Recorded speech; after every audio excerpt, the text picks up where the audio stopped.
Welcome to Agriculture and Seasons.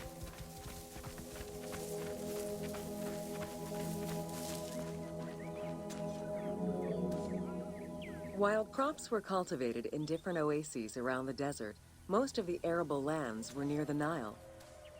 Two types of cereal grain were cultivated, barley and an ancient wheat known as emmer. These two key ingredients contributed in establishing bread and beer as the staple of the Egyptian diet and the basis of its economy.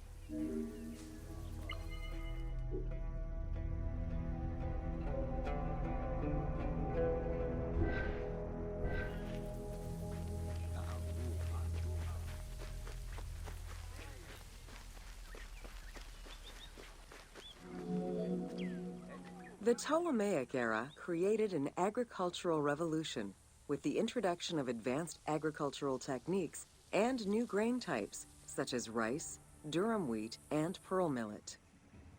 The resulting agricultural mass production greatly increased the economy of ancient Egypt.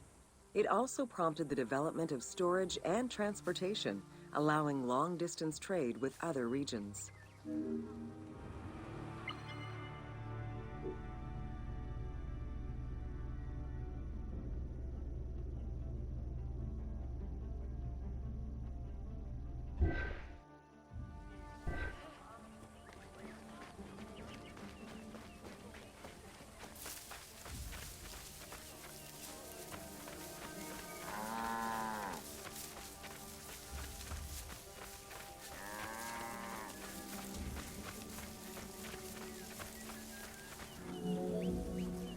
Both bread and beer rations were part of a system of barter payment. The state used those goods to pay wages for those who worked in the quarries and at the construction sites. Beer was so important to ancient Egyptians, they had a goddess of beer brewing, Tenenet. Tenenet is seen in many paintings and sculptures with beer, and women are depicted as the primary beer makers.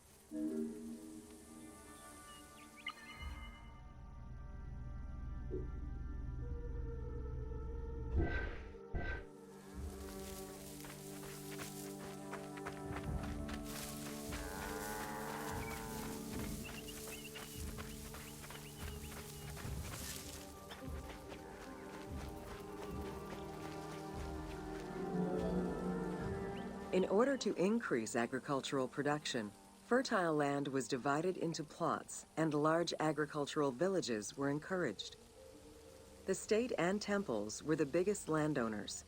Depending on the region, fertile land was managed by civil servants or rented to individuals. Ancient Egyptians relied on rudimentary tools for land cultivation. Soil was broken down with hoes, and wing plows were used to make furrows.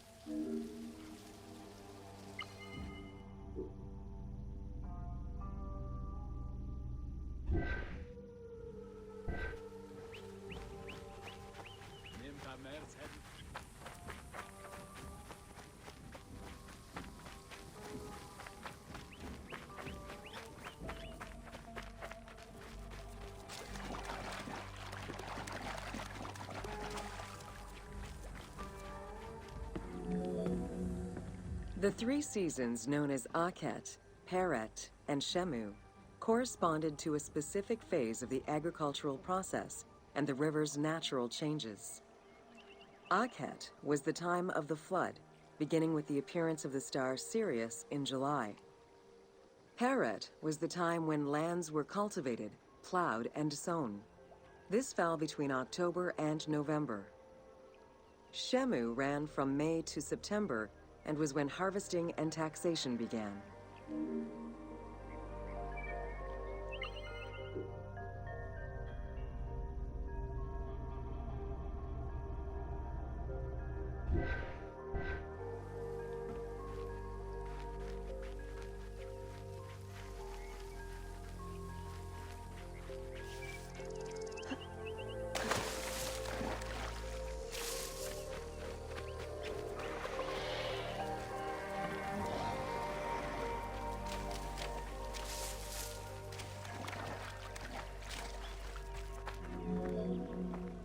The pharaoh's duty was to uphold order against chaos and provide for his people. Priests and local governors also wanted to appear as protectors of the people. However, any variation in the Nile's seasons could cause water shortages. This had devastating consequences on wheat and barley crops. The pharaoh, administrators, and priests knew they needed to demonstrate their ability to prevent such a catastrophe from happening. And so they invented the story, which would be inscribed upon the famine stela.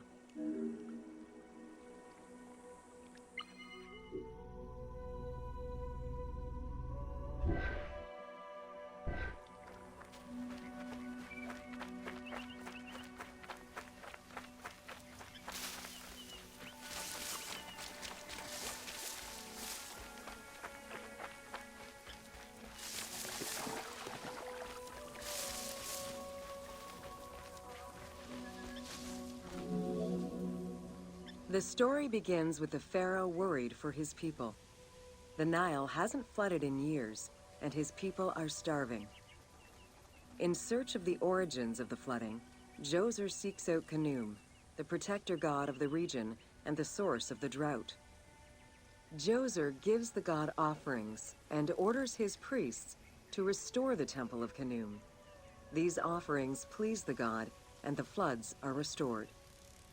This story was intended to highlight the importance of the deity in everyone's daily lives, while also demonstrating the crucial role that the priests and the king played in feeding and protecting the people of Egypt.